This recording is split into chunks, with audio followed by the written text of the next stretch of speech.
प्रातःकाल होते ही द्रौपदी को जैसे ही पता चला मेरे निर्दोष बालक मार दिए किसी ने, 5 बालक। अर्जुन ने प्रतिज्ञा ले ली कि जिसने भी बालकों को मारा उसको जीवित नहीं छोड़ूंगा। भगवान ने अर्जुन को समझाया, क्रोध में निर्णय मत लो अर्जुन।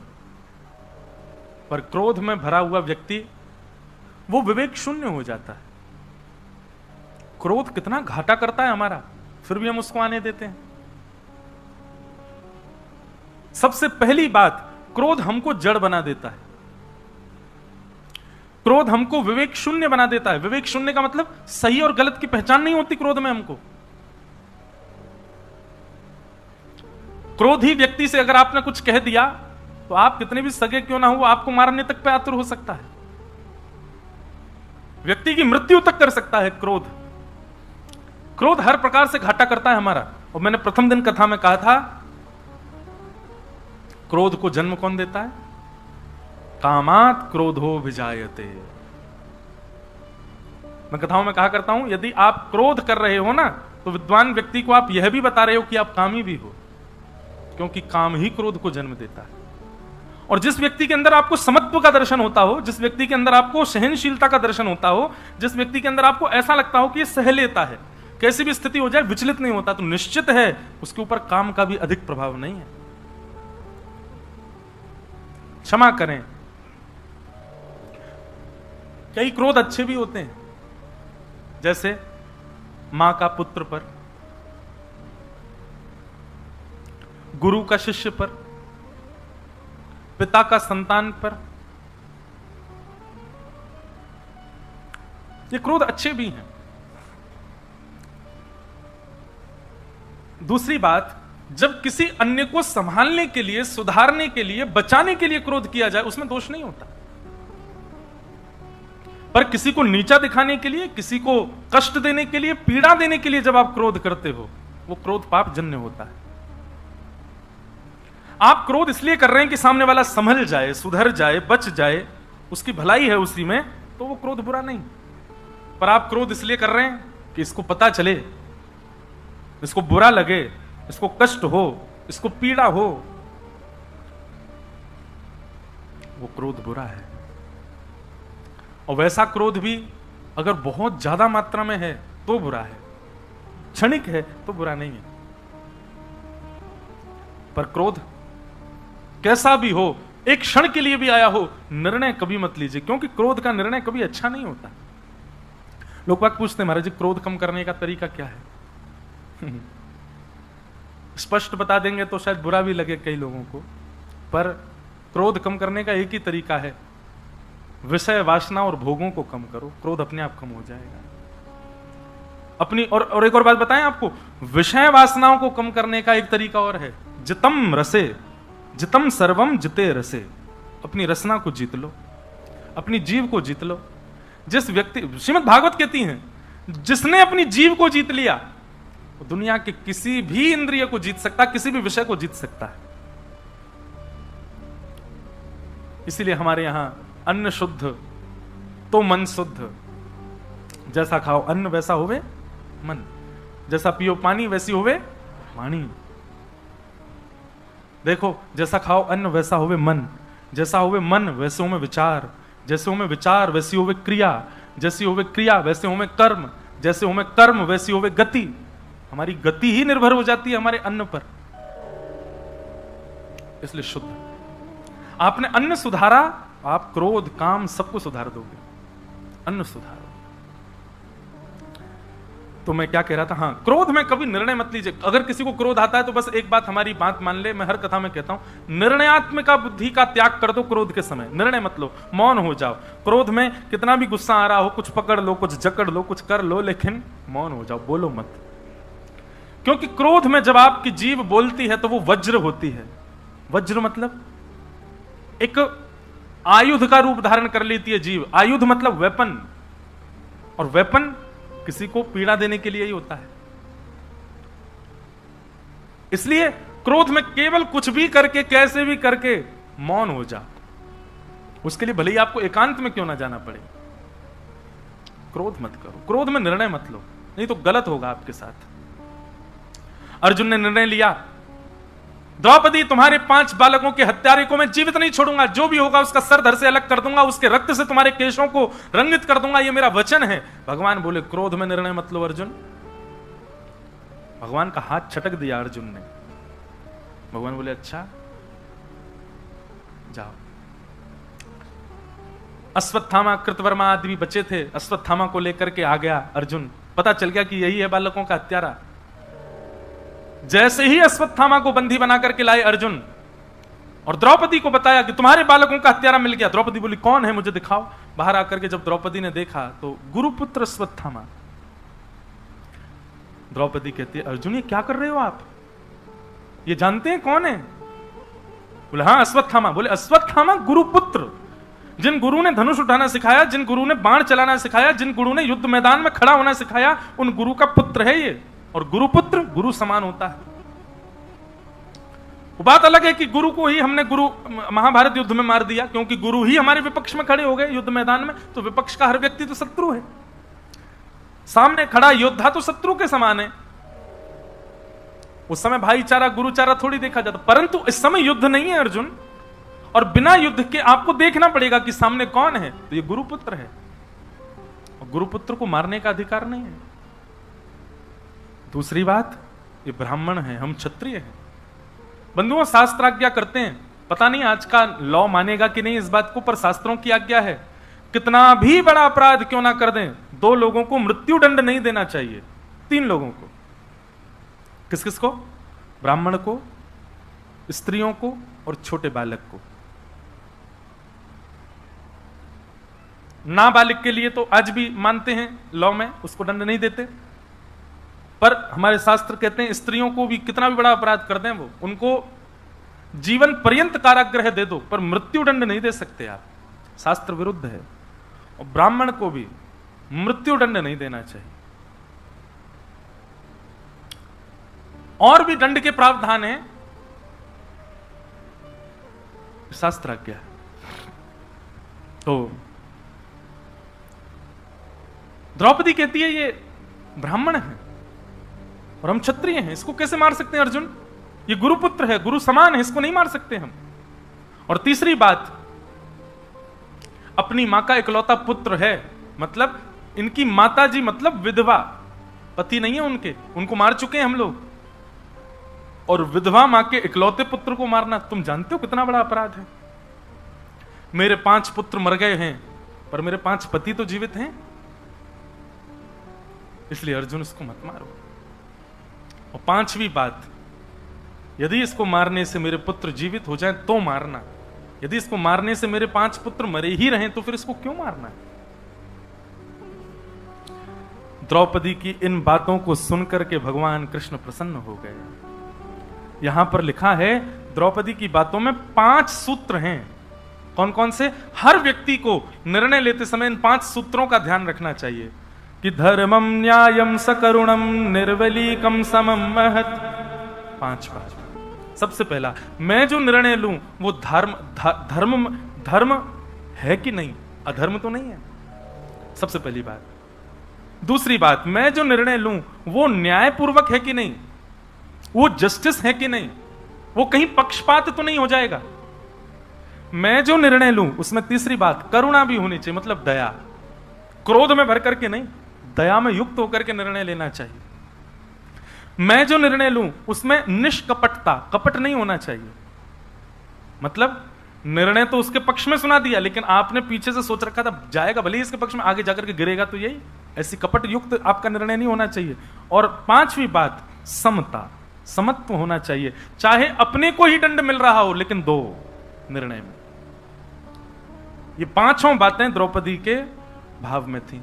यहां पर लिखा है कि हर व्यक्ति को इन 5 बातों का ध्यान रखना चाहिए किसी भी निर्णय को लेने से पहले।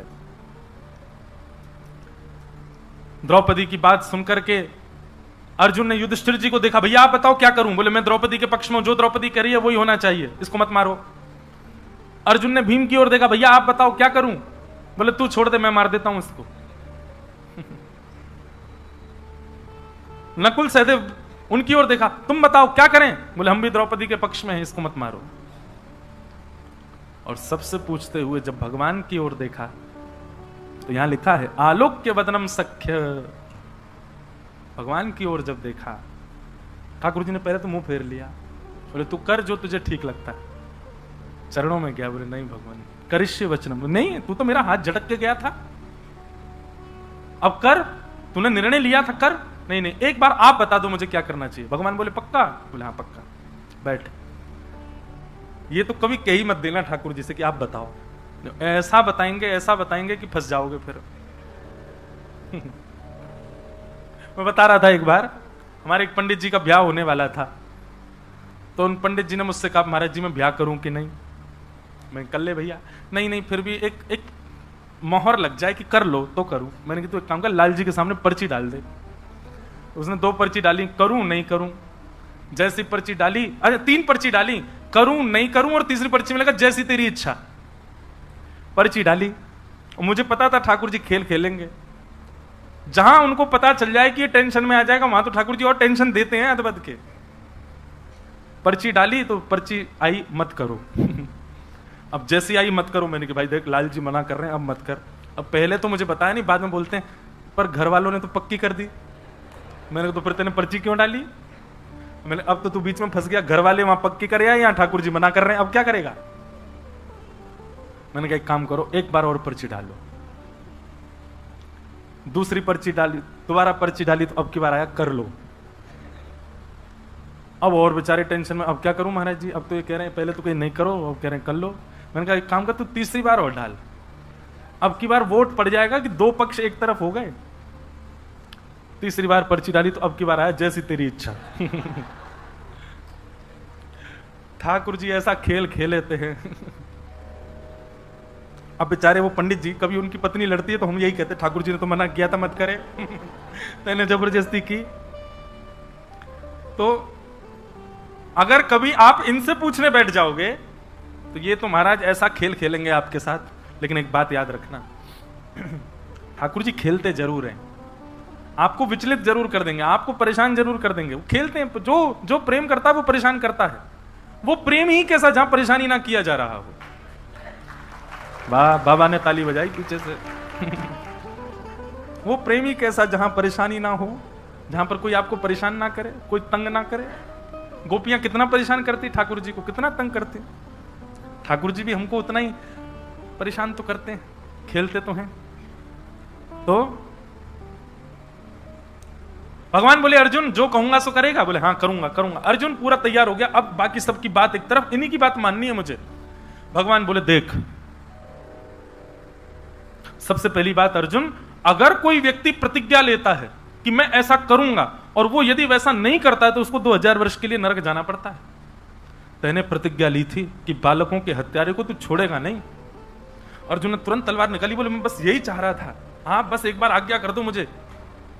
भगवान बोले सुन सुन सुन, पहली बात तो अपनी प्रतिज्ञा का पालन कर, और दूसरी बात, जिस मां ने अपने बच्चे गवाए जब तक वो ना कहे तब तक तू नहीं मार सकता उसको। तो मतलब द्रौपदी का कहना बहुत आवश्यक है, और द्रौपदी कर रही है मना, चल वापस रख ले म्यान में तलवार। अर्जुन ने फिर तलवार रख ली, बोले अभी नहीं मार सकते क्योंकि द्रौपदी की आज्ञा नहीं है। लेकिन भीम तेरे बड़े भैया हैं, उनकी बात का तो तुझे सम्मान करना चाहिए।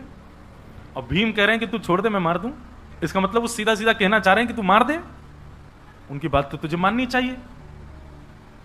अर्जुन फिर तलवार निकालने लगा, अब तो मार ही देता हूं ठाकुर जी, एक तो प्रतिज्ञा भी है, बड़े भैया की भी आज्ञा होगी, दो पक्ष आ गए ना, एक अकेली द्रौपदी तो मना कर रही है बस। भगवान बोले युधिष्ठिर भीम से भी बड़े भैया हैं, उनकी बात तो तुझे माननी चाहिए, तलवार भीतर कर ले। अर्जुन बोला मुझे इन लोगों की बात मत बताओ, मेरी प्रतिज्ञा, आप अपना निर्णय बताओ। भगवान बोले मैं अपना बताऊं? बोले हाँ बताओ। तो ब्रह्म बंधु न हंतव्य आतताई बदारहण मय्यै वो भय्य माम नातम परिपायानुशासन। अर्जुन, ब्राह्मण कैसा भी क्यों ना हो, कैसा भी क्यों ना हो ब्राह्मण, उसको मारना नहीं चाहिए। अर्जुन बोला आपने निर्णय दे दिया भगवान, ये ब्राह्मण है, इसको नहीं मारूंगा मैं। लेकिन अर्जुन, बालकों का हत्यारा कोई भी क्यों ना हो उसको छोड़ना नहीं चाहिए।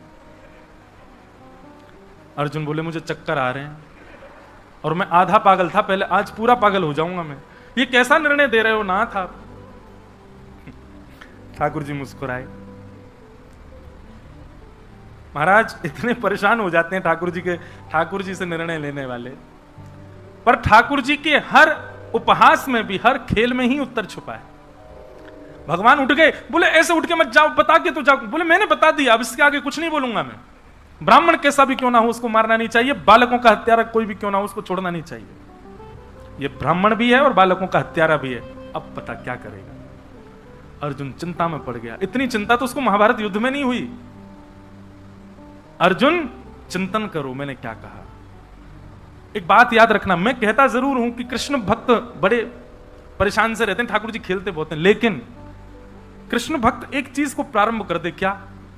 चिंतन करे। ठाकुर जी की जो बातें हैं, ठाकुर जी का जो स्वभाव है, ठाकुर जी की जो चर्चाएं हैं, उनको बार बार चिंतित कर, उन पर चिंतन करे, उत्तर उसको मिलेगा।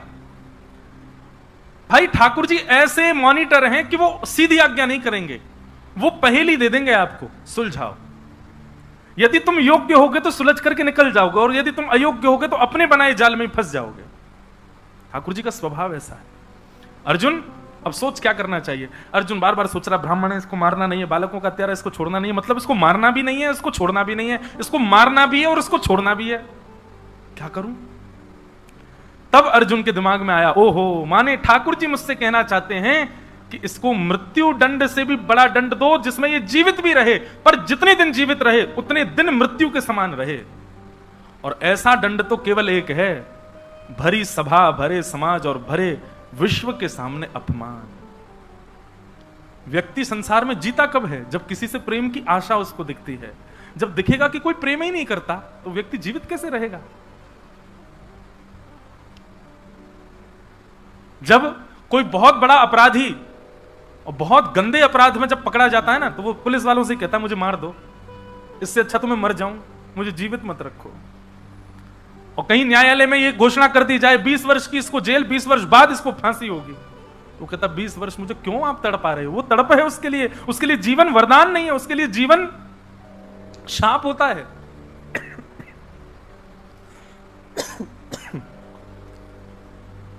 अश्वत्थामा ने छोटे छोटे बालकों को मारा है, कुमार बालकों को मारा है, भरी सभा को उपस्थित कर लिया, चारों तरफ लाखों लोग खड़े हैं, बीच रंग मैदान में खड़े होकर के अर्जुन ने उसकी आधी मूंछ काट दी, आधी दाढ़ी काट दी, आधे केश मोड़ दिए, और ब्राह्मणों की सबसे बड़ी पहचान उनकी शिखा का छेदन कर दिया। और ब्राह्मण के मस्तिष्क में ब्रह्म तेज की मणि होती है, उस मणि को निकाल लिया और धक्के मार करके बाहर निकाल दिया। लोग पत्थर फेंकने लगे अश्वत्थामा के ऊपर। अश्वत्थामा को देखते हैं लोग तो फिर उस स्थान की ओर नहीं देखते हैं, उस दिशा की ओर नहीं मुंह करके बैठते हैं जहां अश्वत्थामा खड़ा है। ऐसा अश्वत्थामा का जीवन हो गया। रोता रहता है, बस मैंने क्या कर दिया ये। भगवान बोले यही इसके लिए दंड है। आज भी अश्वत्थामा जीवित है, चिरंजीवी है, और आज भी रुदन करता है। अगर किसी को पता चल जाए कि अश्वत्थामा घूम रहा है, लोग बाग घर बंद कर लेंगे, द्वार बंद कर लेंगे, खिड़कियां बंद कर लेंगे अपनी। अश्वत्थामा,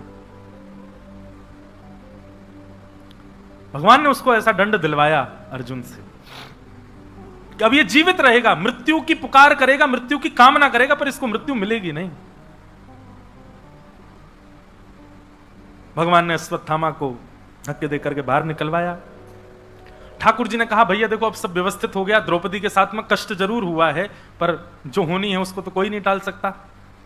अब तुम लोग व्यवस्थित हो जाओ समस्त पांडवों, अब मैं द्वारिका जा रहा हूं, अब लीला पूर्ण हुई, अब मुझे द्वारिका जाना चाहिए, तुम लोगों का सब व्यवस्थित होगा, महाभारत युद्ध जीत गए, चलो इंद्रप्रस्थ को संभालो, मैं जाता हूं।